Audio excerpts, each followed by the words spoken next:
ফরিদপুরে জমে উঠেছে ঈদের কেনাকাটা। শহরের বিভিন্ন মার্কেট খোলা থাকছে রাত 12টা পর্যন্ত। দিন যত যাচ্ছে ছোট বড় শপিং মল, মার্কেট ও বিপণী বিতানগুলোতে ততই বাড়ছে ক্রেতাদের ভিড়। আর ক্রেতাদের সমাগমে দিনরাত ব্যস্ত সময় পার করছেন বিক্রেতারা। আশিস পোদ্দার বিমানের প্রতিবেদন, জানাচ্ছেন তাহসিন তারিন। ফরিদপুরের বিভিন্ন বিপণী বিতানে জমে উঠেছে ঈদ কেনাকাটা। পোশাক ব্যবসায়ীরা ক্রেতাদের পছন্দের কথা মাথায় রেখে রমজানের শুরুতেই হরেক রকমের পোশাকের পসরা সাজিয়েছেন। শিশু থেকে শুরু করে সব বয়সী নারী পুরুষের জন্যই পাওয়া যাচ্ছে পছন্দের পোশাক।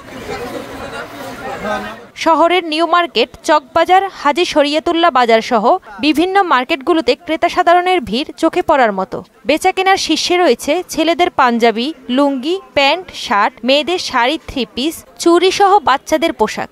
ঝামেলা এড়াতে অনেকেই আগে থেকেই সারছেন কেনাকাটা। দোকানদাররা বেশি শান্তি পাচ্ছে, আমরা মোটামুটি কিনে শান্তি পাচ্ছি। তুলনামূলকভাবে গতবার এবার দামটা একটু বেশি পাচ্ছে।